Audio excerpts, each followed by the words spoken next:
আমি আমার বাঙালি রান্নাবাটিতে আবার হাজির হয়ে গেলাম আরেকটা নতুন রেসিপি নিয়ে। আর আপনারা সকলে কেমন আছেন? ইনশাল্লাহ আপনারা সকলে ভালো আছেন, আমিও ভালো আছি।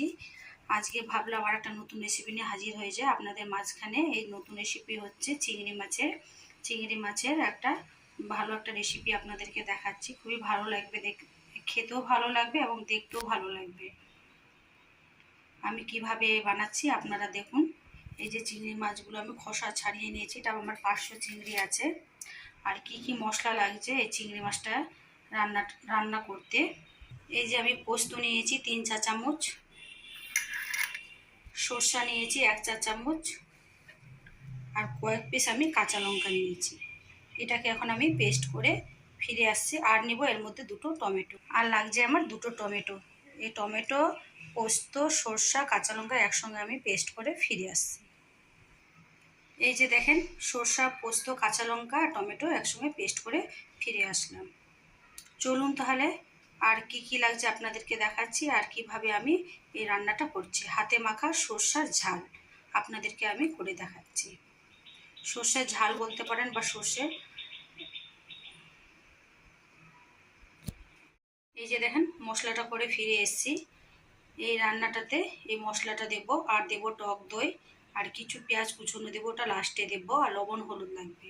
আর বেশি কিছু দেব না। আমি এই রান্নাটা হাতে মেখে বসাবো, তাই হাতে মাখা চিংড়ির ঝালেটা করে আপনাদেরকে দেখাচ্ছি সরষা পোস্ত দিয়ে। আর টক দই নিয়েছি আমি, এই যে দেখেন 3 চা চামচের মতো টক দই নিয়েছি, এটাও আমি দিব রান্নাতে। এই যে চিংড়ি মাছে আমি লবণ দিচ্ছি, লবণটা বুঝে দিবেন। আর এই যে হলুদ দিচ্ছি, আর এই যে আমি টক দই দিচ্ছি, আর এই যে আমি সরষা, পোস্ত, কাঁচা লঙ্কা, টমেটো একসঙ্গে পেস্ট করে রেখেছি, এই পেস্টটা দিয়ে দিচ্ছি। আর একটু আমি কাঁচা সর্ষের তেল দিচ্ছি। এই যে দেখেন, কাঁচা সর্ষের তেল দিলাম, অল্প করে দিলাম, আবার রান্নার সময় দেব আমি। এটা হাতে করে খুব সুন্দরভাবে মেখে নিব। আর সামান্য একটু লঙ্কা গুঁড়ো দিচ্ছি কালারের জন্য। কাঁচা লঙ্কা আমি বেশি দিয়েছি, আর শুকনো লঙ্কার গুঁড়োটা বুঝে দিতে হবে, অল্প করে দেব। এই রান্নাতে বেশি ঝাল হয়ে গেলে আবার ভালো লাগবে না খেতে। এই যে অল্প করে দিচ্ছি।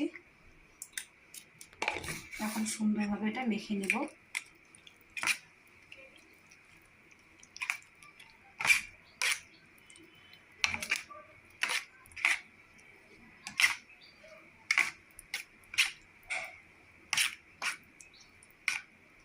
এই রান্নাটার কি নাম দেওয়া যায় আপনারা কমেন্ট করে আমাকে জানাবেন। এর আগে তো অনেকভাবে আপনাদেরকে চিংড়ি মাছ রান্না করে দেখিয়েছি, আজকে একটু ভাবলাম একটু ভিন্নভাবে রান্না করে দেখাই আপনাদেরকে।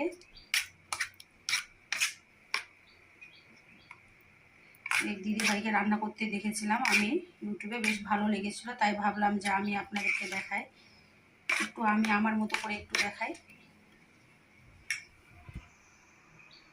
এখন আমি এটা কড়াইতে দিয়ে দেবো। এই যে দেখেন, গ্যাসে আমি একটা প্যান বসিয়ে দিয়েছি, প্যানটা আমার গরম হয়ে গেছে। এখন একটু সরষের তেল দেবো, খুব দেবো না, যেহেতু আমি হাতে যখন মাখলাম ওটা আমি কাঁচা সর্ষের তেল দিয়েছি, পরিমাণটা বুঝে দিতে হবে। এখন আমি অল্প করে সরষের তেল দিচ্ছি। বিসমিল্লাহ। অল্প করে কাঁচা সর্ষের তেল দিলাম, তেলটাকে একটু আমি গরম করে নিই। আমি গ্যাসটা অফ করে দিলাম, তেলটা গরম করে এখন আমি মাছটা ছেড়ে দিচ্ছি। বিসমিল্লাহ।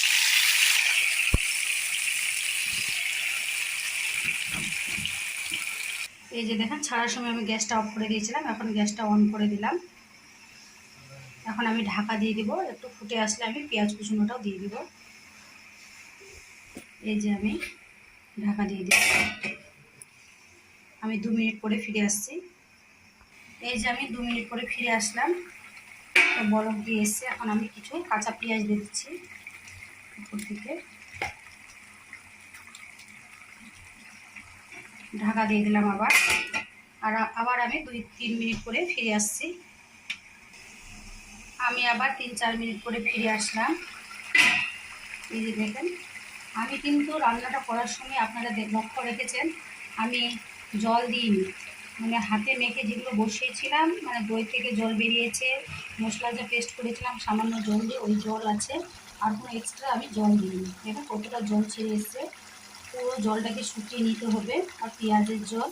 এখন আমি স্বাদটাকে ব্যালেন্স করার জন্য কয়েকদানা চিনি দিয়ে নিচ্ছি। কয়েকদানা চিনি দিয়ে দিলাম।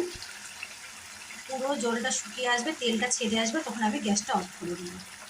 আর আমি লবণটা ঝালটা সব চেক করে নিয়েছি। এই রান্নাতে খুব একটা ঝাল দিতে হয় না।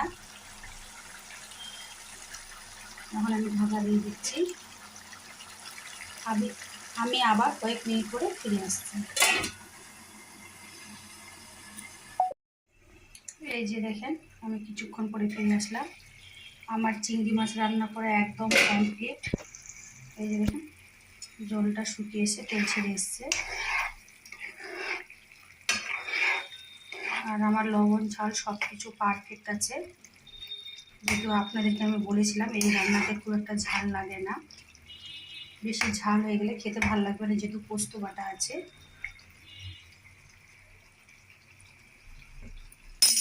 এটা আপনাদেরকে আমি ঠান্ডা হয়ে আসলে পরিবেশন করে দেখাচ্ছি।